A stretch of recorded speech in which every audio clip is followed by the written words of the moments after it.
ठीक है, हमने 3 पढ़ लिया है। अब चौथा जो हमारे सामने में जो चौथा आ रहा है वो क्या है, वो है intermolecular space. Intermolecular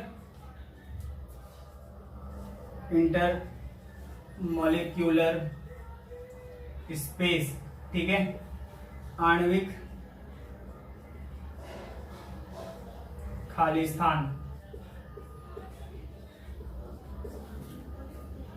intermolecular space में दोस्तों, इंटरमॉलिक्यूलर स्पेस का क्या मतलब है, मैंने जो आपको ये समझाया है ना, ये जो सॉलिड के जो पार्टिकल्स है, ये पार्टिकल्स को हम मॉलिक्यूल भी कहते हैं। जो मॉलिक्यूल के बीच में कितना गैप है, आपको यही पूछा जा रहा है इसके अंदर, इंटरमॉलिक्यूलर स्पेस के अंदर, ठीक है, कितना गैप है लिक्विड ऑफ, कितना गैप है matter of solid and liquid and gas के बीच के अंदर, ठीक है।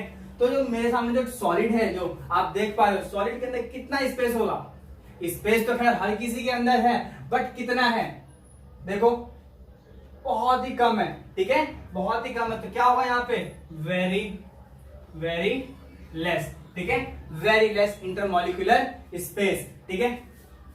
अब इसी के मुकाबले अगर मैं देखूं लिक्विड फॉर्म में, तो लिक्विड फॉर्म में इंटरमॉलिक्यूलर स्पेस है और सॉलिड के मुकाबले ज्यादा है। तो मैं कह सकता हूं कि मोर देन सॉलिड, ठीक है, मोर देन सॉलिड मैं कह सकता हूं, ठीक है। और ये समझ में आ रहा है, ज्यादा बड़ी वाली बात नहीं है। अब गैस का पार्टिकल देख लो, तो इसमें क्या होता है, हाईली, बहुत मैक्सिमम, इसमें क्या होता है, मैक्सिमम इंटरमॉलिक्यूलर स्पेस, ठीक है, इंटरमॉलिक्यूलर स्पेस बहुत ही हाईली मात्रा में होता है इसका इंटरमॉलिक्यूलर स्पेस, ठीक है। अगला जो आता है मेरे सामने में वो इंटरमॉलिक्यूलर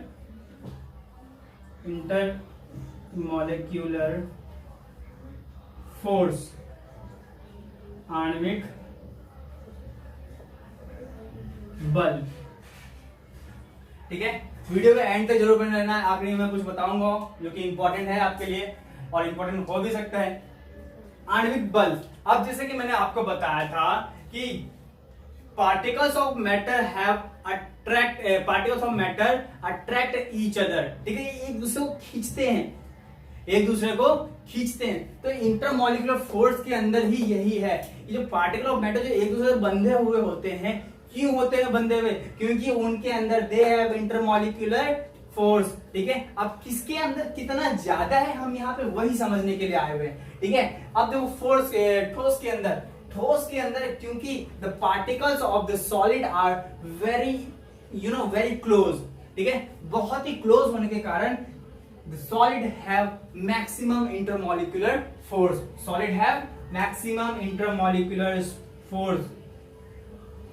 समझ में आ रहा होगा अच्छी तरीके से, ठीक है।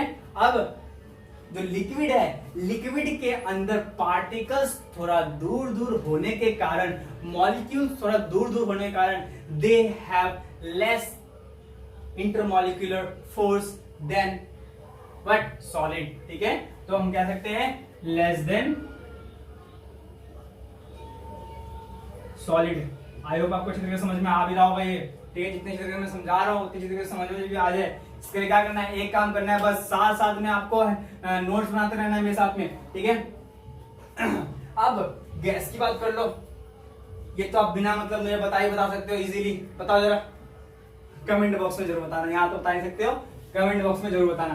तो देखो जी, जो पार्टिकल ऑफ गैस है, they have very space between them, they have lots of space between them, that is why they have very less intermolecular force between them, ठीक है, समझ में आ रहा होगा। मैं कह सकता हूं very less, ठीक है, बहुत ही कम इसके अंदर होता है जी, ठीक है। अभी तक हमने कितने पढ़ लिए, 1 2 3 4 5, हमने 5 कैरेक्टरिस्टिक्स पढ़ लिए। अब जो छठा कैरेक्टरिस्टिक्स आपके सामने में है वो बहुत ही इंपॉर्टेंट होने वाला है। इंपॉर्टेंट कैसे, छठा जो है देखो क्या है, कंप्रेसिबिलिटी,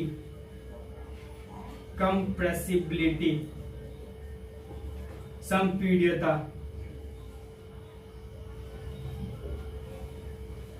मेरे दोस्तों ये वही कैरेक्टरिस्टिक्स है जिसके कारण कोई चीज, कोई मैटर अपना जो स्टेट को चेंज कर सकता है, अपनी स्टेट को चेंज कर सकता है। ठीक है, तो देखो मेरे दोस्तों, अगर मैंने कहा सॉलिड के अंदर, ठीक है, क्या मैं सॉलिड को कंप्रेस कर सकता हूं? Am I able to compress this? करके देख लो, आप भी जाए अपने घरों पे, कोई भी प्रकार का सॉलिड ले लो, क्या आप उसको कंप्रेस कर पा रहे हो, दबा पा रहे हो? नहीं दबा पा रहे हो। तो क्या है इसका मतलब कि नॉट कंप्रेसिबल। ये क्या है? Not compressible.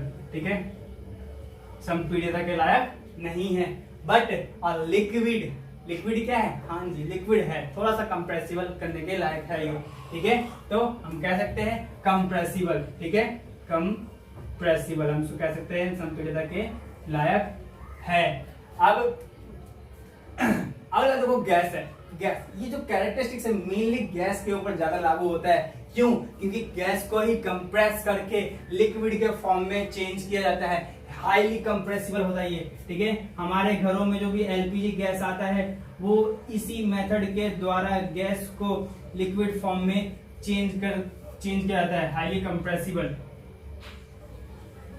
ठीक है, इसी मेथड के द्वारा ही इसी गुण के द्वारा ही उसको किया जाता है, उसको कंप्रेस करके लिक्विड फॉर्म में चेंज किया जाता है और एक सिलेंडर में उसको भर दिया जाता है। ठीक है, ओके, ये था हमारे कुछ कैरेक्टरिस्टिक 6 जो कि आपको अच्छी तरीके से समझ में आ रहा होगा, आई होप। और अगली बात जो है मैं आपको बताता हूं कि मैंने कहा था कि वीडियो के एंड तक बने रहना, कि कुछ ना कुछ तो इंपॉर्टेंट बात जरूर करता हूं मैं, है ना। अब एंड में क्या कह रहा हूं कि अगर आपने ये जो टॉपिक है कैरेक्टरिस्टिक्स है आपने अच्छी तरीके से सीख लिया है, तो मेरे दोस्तों आपने एग्जाम के लिए 3 से 5 नंबर पूरे कर लिए हैं। 3 से 5 नंबर आपने पूरे कर लिए, क्योंकि एग्जाम में इस टॉपिक से एक ना एक क्वेश्चन आना जरूरी है और जरूर आता भी है। ठीक है, क्वेश्चन किस हिसाब से हो जाएगा? तो क्वेश्चन आपको सिंपल कह सकता है, differentiate between solid, liquid and gas on the basis of shape, volume, rigidity, intermolecular space, intermolecular force, compressibility. मतलब कोई भी आपको कैरेक्टरिस्टिक्स, कोई भी 2, कोई भी 3, चाहे कोई भी एक दे देगा और आपसे पूछेगा कि इसके बारे में आप मुझे बताओ। ठीक है, बात यही सब रहेगा जो हमने सीखा यहाँ पे, पर थोड़ा सा आपको घुमा देगा, वो सोचने के लिए मजबूर करा जाएगा आपको एग्जाम में।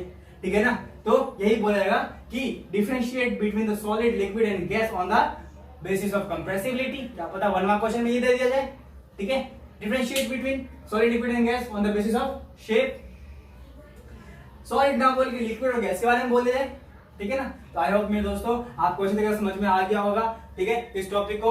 ओके, मैं आशा करता हूँ आपको अच्छी तरीके से समझ में आया। बने रहो मेरे साथ, इसके अगला वीडियो में इसके अगले टॉपिक पे बनाऊंगा।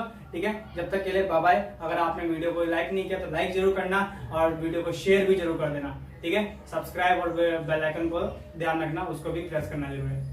Thank you.